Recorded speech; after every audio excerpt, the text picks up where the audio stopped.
Navy SEAL Tyrone Woods was one of the 4 Americans killed during the terrorist attacks in Benghazi on September 11, 2012. Woods ignored orders to stand down.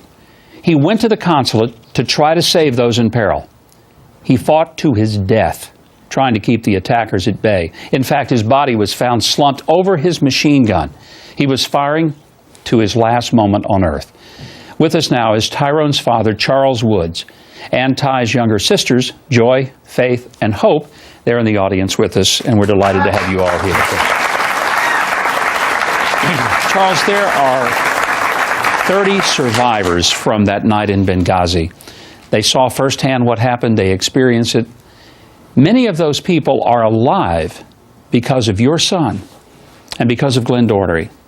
Have you been able to have contact with some of those folks? You know, right after the funeral, there was an individual who emailed me. His name was Peterson, and he was the information officer in Benghazi. He was basically relaying the distress calls and then telling the powers that be what was happening there. He sent a very touching email, and he said, "Your son's sacrifice saved my life. I'd like to talk to you." And on 2 occasions we did get to visit. What did he tell you? Well, unfortunately at the time I believed the official story, and so I really didn't know what questions to ask. I wish I had the opportunity to contact him again. I have tried to contact him. He is apparently outside of the United States, or somehow I can't contact him at his email or his phone number that he gave me. What were you told originally? You said that what you thought he was going to tell you was going to be very different than the official version. So the official version you were given was what?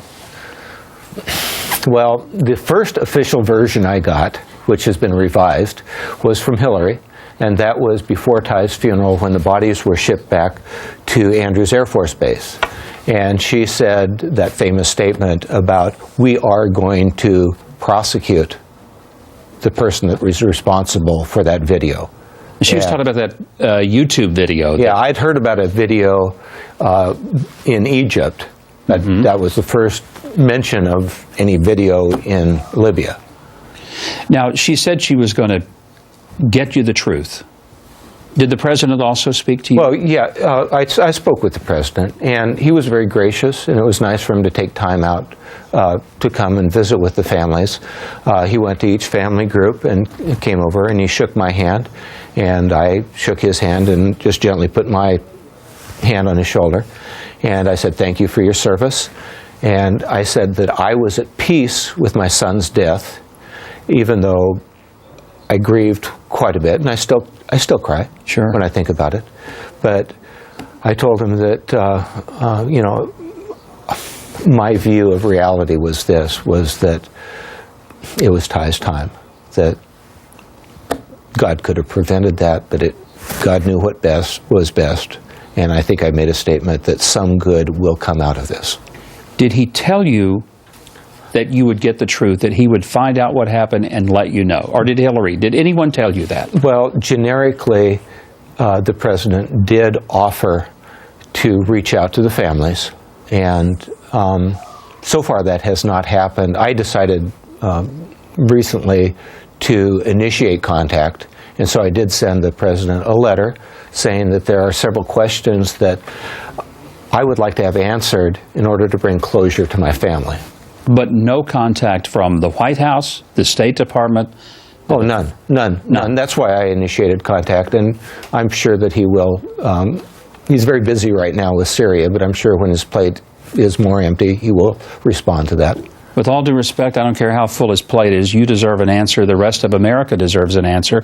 And the president should make time to give you and the rest of this country an answer as to why your son died in Benghazi that night. Well, it's a little bit late for that. I wish that he had taken time the night of September 11th, not to go to bed, not to prepare to collect money in Las Vegas, but I wish he'd taken time then to watch more of the video of the lifetime, basically ambush, attack of the embassy, and that I wish that he had sent the troops that everyone knows were available to rescue those, because it's always been the policy of our military to never leave anyone behind, to always rescue. In this,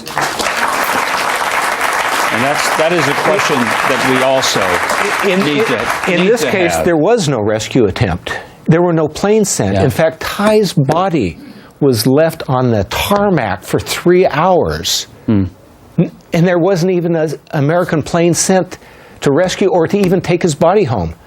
They had to commandeer a Libyan plane, and they didn't even know where it would be taken, in order to remove his body from the tarmac.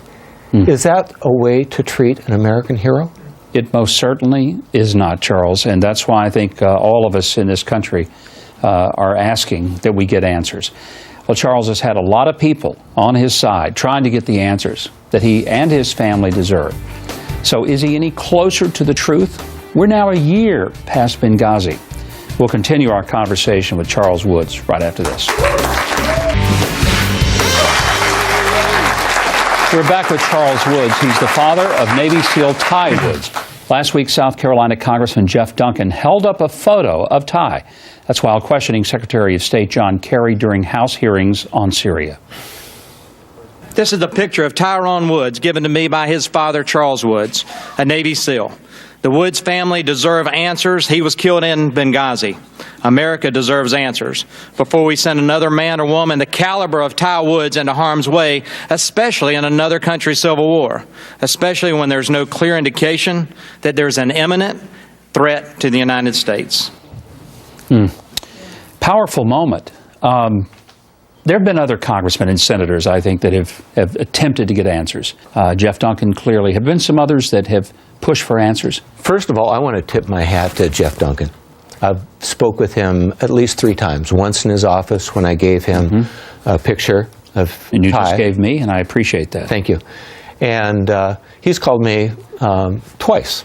Once last spring, and he said, I really appreciated visiting with you, and I want you to know that I have taped Ty's picture to my computer so that I won't forget.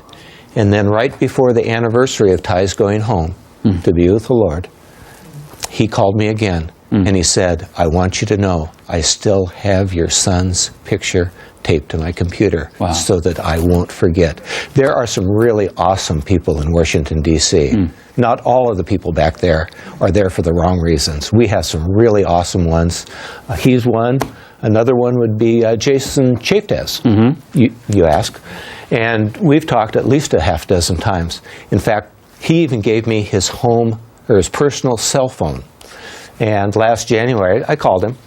And he happened to be packing up his kids to go to Disneyland.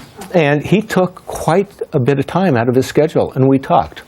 And one of the things that he mentioned to me, he said, I believe it was October the 28th, he went back to Libya with General Ham. And this was the statement that he made to me. He said, quote unquote,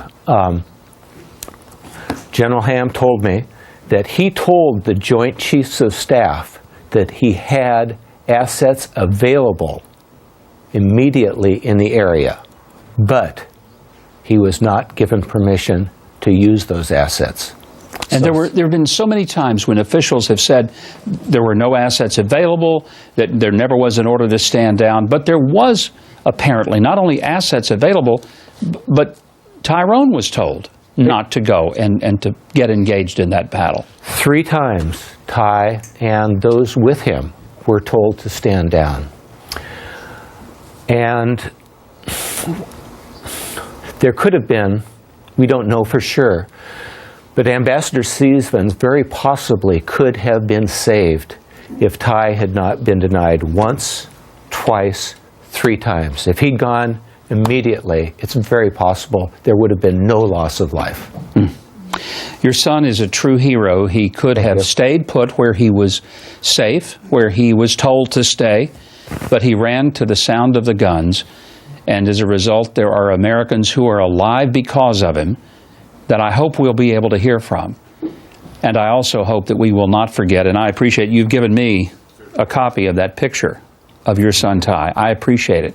I, too, promise to you, Charles, I will not forget. Thank you. Thank you, and God bless you. God bless you. Thank you. Thank you.